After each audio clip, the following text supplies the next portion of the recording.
सो दोस्तों, आज मैं बात करूंगा कि यूरोलॉजिस्ट का रोल बच्चों की बीमारियों में क्या होता है।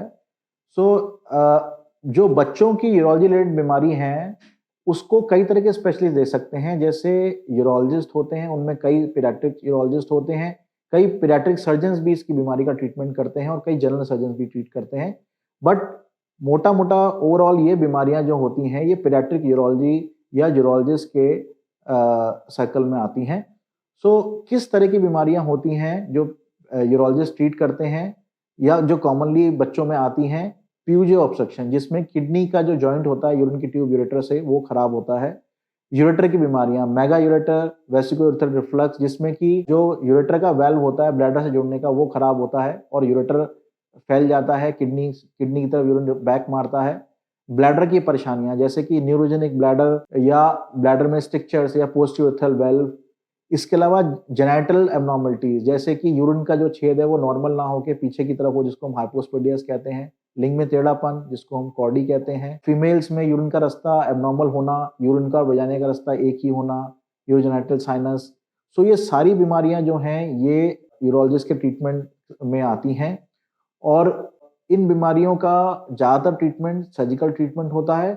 इसके अलावा बहुत सी दूसरी बीमारियां हैं, जैसे कि वॉइडिंग प्रॉब्लम्स, यूरिन का फ्लो पूरा ना आना, बार बार यूरिन जाना, बच्चों के बिहेवियरल यूरिन प्रॉब्लम्स, यूरिन का डिस्चार्ज पूरा ना होना, रेकरेंट यूरिन इन्फेक्शन बनना।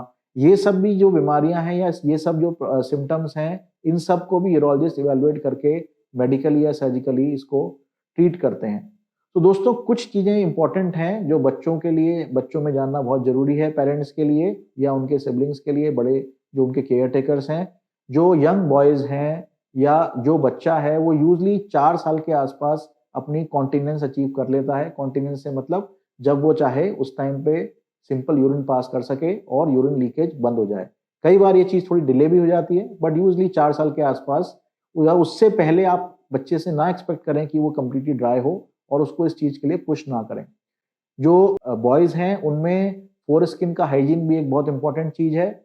डेली नहाते हुए मदर्स को या फादर को कोशिश करनी चाहिए कि फोर स्किन को थोड़ा मूव करें और उसके अंदर व्हाइट डिपॉजिट्स हैं उनको हटाएं। यही आदत बच्चे को सिखाएं ताकि वो नहाते हुए अपनी फोर स्किन को मूव कर सके और अपना हाइजीन मेंटेन कर सके। जो गर्ल चाइल्ड हैं, उनके लिए ये इंपॉर्टेंट है जानना कि जो स्टूल्स वो वॉश करते हैं, अब्लूशन जो करते हैं, उसमें आगे से पीछे की तरफ करें, जिससे कि जो फीकल मैटर है वो यूरिन के रास्ते की तरफ ना जाए। लेबिया को सेपरेट करके अंदर से क्लीन करना नहाते हुए बहुत जरूरी है। ये सारी चीजें जो हैं, ये किसी तरह की यूरिन ट्रैक्ट एब्नॉर्मलिटीज या बीमारियों को प्रिवेंट करने के लिए बहुत इफेक्टिव हैं। जिन लोगों को बीमारी नहीं भी है और जिन लोगों को पहले से pre existing urine tract disease हैं, उनमें ये चीज और भी इंपॉर्टेंट हो जाती है। तो दोस्तों, बच्चों की यूरिन ट्रैक्ट की बीमारियां हैं, वो यूरोलॉजिस्ट या पीडियाट्रिक यूरोलॉजिस्ट ट्रीट करते हैं। और जिस तरह का मैंने आपको हाइजीन या कॉन्फिडेंस की चीज़ें बताई हैं, ये ध्यान में आप जरूर रखें। और अगर कोई परेशानी होती है तो प्लीज़ यूरोलॉजिस्ट को रेफर करें।